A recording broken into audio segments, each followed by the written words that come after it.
En belle boutique fleur, mon blaf poisson et puis un bon bigui. Pas même pas les tambours, bel air. Sans compter un bon petit planche et puis, à d'un pays comme ça, c'est le bagaille plus dit, c'est en paradis. Grand bambou penché, flûte en bas là, la lique éclairée, la mer toujours blée, soleil café. Force à pays là, force à pays là. Moi dis force à pays là, nous tous nous c'est force à pays là, force à pays là.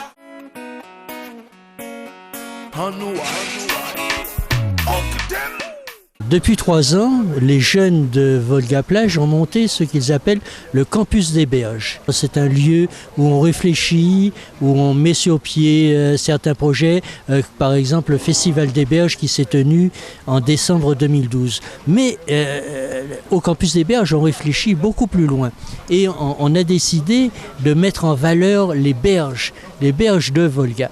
Alors, Mylène Etienne fait partie du comité de réflexion et de mise en œuvre de ce projet. C'est en fait un prétexte pour créer de la cohésion dans le quartier et penser à un autre modèle de développement. Alors c'est un modèle qui n'est pas tout prêt, c'est pas un modèle déjà dont on connaît déjà toutes les ficelles, je vais dire. C'est un modèle qui se crée pas à pas avec les besoins, les attentes, avec l'environnement lui-même. Et quels sont les besoins et les attentes de Volga à l'heure actuelle? Volga a besoin surtout déjà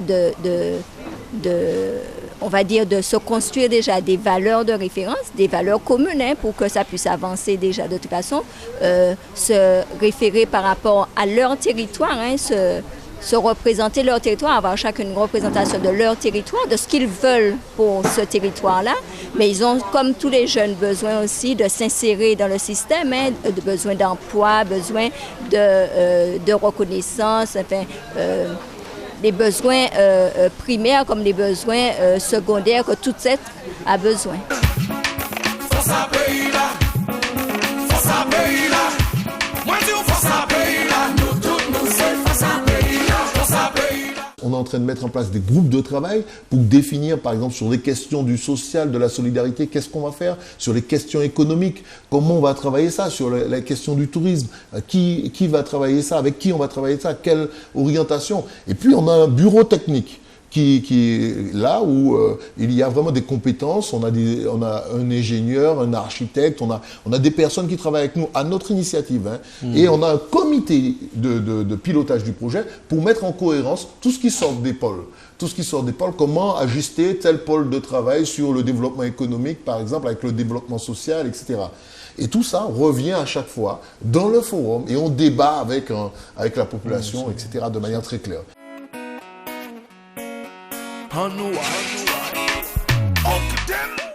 L'une des dernières associations de la Volga a consisté à monter une équipe de foot, mais du foot de rue.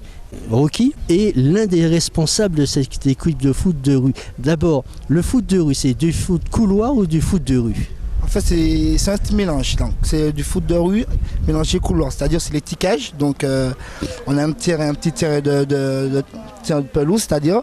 Et au lieu que c'est le couloir, on a des consignes, c'est-à-dire qu'il y a le corner, il y a les sorties. Donc, et ce foot qu'on est en train de faire là, c'est-à-dire que le football rue. Donc nous sommes en train de sensibiliser tous les quartiers, on va dire Fort-de-France déjà, Trénel, Citron, Montgérard, tout ce qu'il y a comme quartier. Et grâce à ça, il y a le Foliette qui nous donne un peu d'aide pour pouvoir, au niveau financier certes, pour pouvoir avoir des maillots, des t-shirts, des bas. Et pour l'instant là, on a un terrain qui s'appelle le terrain de Chaudron. Donc nous sommes en train de construire certes. Et malheureusement, on n'a pas beaucoup d'aide financière pour pouvoir construire ce terrain-là. Donc, nous sommes obligés de sensibiliser les jeunes de Volga pour pouvoir construire le terrain et pour avoir finalement un bon terrain de foot et un club. Et le club, il s'appelle comment? Le club s'appelle AC Volga-Plage.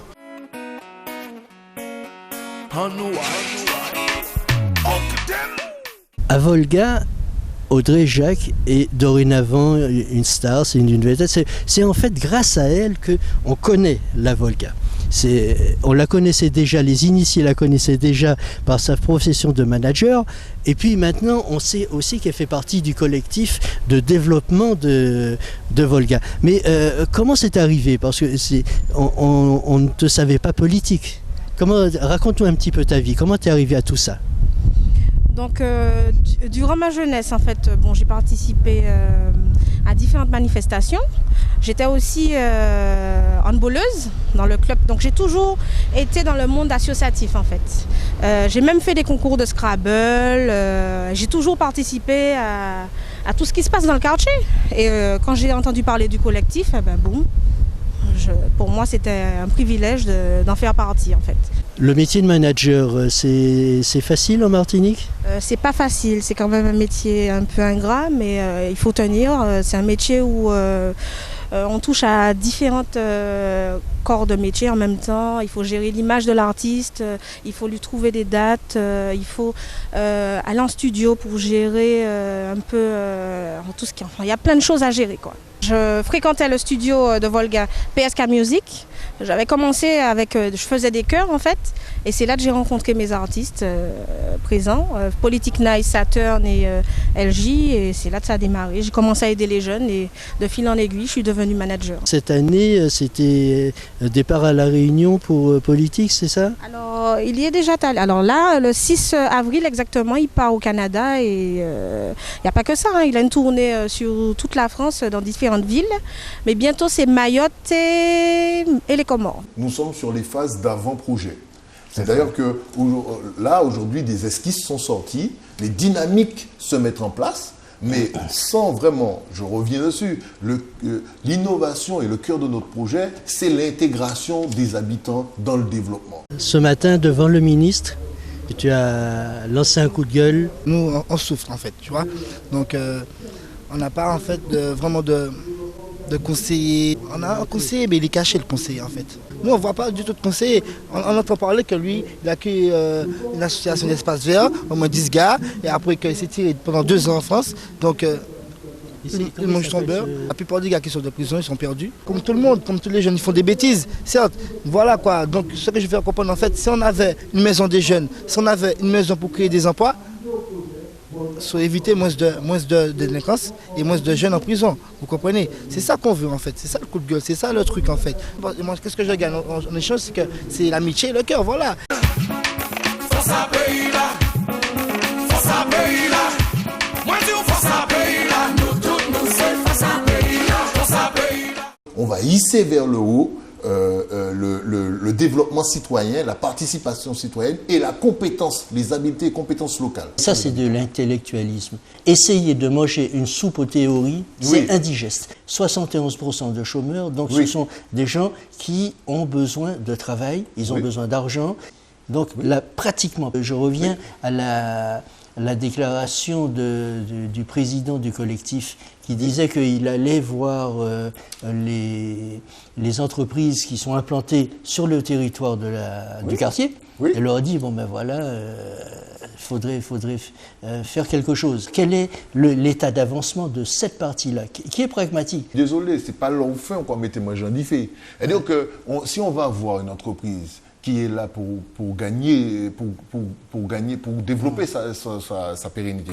Si on va l'avoir sans s'être assuré au départ qu'on a un minimum de compétences, on ne peut pas le faire. Et nous, ce qu'on a mis en place, aujourd'hui, on est en train de faire l'inventaire de ces compétences. Ah, d'accord. On voit chaque jeune, quelles sont les compétences, on fait l'accompagnement sur les CV, qu'est-ce qu'ils savent faire, où on est. Ça, ça fait partie du campus DBH. D'accord. Voilà. Et une fois qu'on a qu'on aura cet agenda, cette espèce de catalogue de compétences et de potentiel qu'on a sur le quartier, à ce moment-là, effectivement, on va faire cette espèce de porte-à-porte avec les entreprises. Nous, on espère aussi qu'il y a l'ouverture des entreprises des environs pour leur permettre de comprendre qu'on est dans un projet global, qu'on n'est pas simplement dans une démarche, dans un projet global dans lequel on voudrait insérer la ceinture d'entreprises autour du quartier et des grosses entreprises et qui pourraient y trouver leur compte aussi. Et donc, toute entreprise a une responsabilité responsabilité sociétale. Et donc là, ça va permettre déjà sur ces entreprises peut-être de prendre des stagiaires, comme on dit, de mettre des personnes avec des contrats de professionnalisation en place, peut-être les accompagner administrativement sur les nouvelles formes de contrats, parce qu'on sait qu'il y a des contrats d'avenir pour les jeunes de moins de 25 ans et qu'on est à 80% de taux de chômage chez les moins de 25 ans aujourd'hui. Donc ces contrats d'avenir, on peut les aider à les mettre en place. Et puis on peut aider aussi sur du coaching, du tutorat de ces jeunes qui pourraient être en place, avec cette dynamique de campus des berges où on pourrait revenir faire des ateliers de développement personnel pour permettre aux personnes de comprendre les logiques, la culture d'entreprise, comment ça fonctionne, etc. Donc l'avenir est à l'horizon. L'avenir est à l'horizon, oui. Nous, on pense que vraiment, après le combat de ceux qui ont travaillé sur la conscience, de ceux qui ont travaillé sur la culture, ben nous, on peut travailler sur le développement économique. En belle boutique fleur, mon blaf poisson et puis un bon biguine. Pas même pas les tambours, bel air. Sans compter un bon petit plancher puis. À un pays comme ça, c'est le bagaille plus dit, c'est en paradis. Grand bambou penché.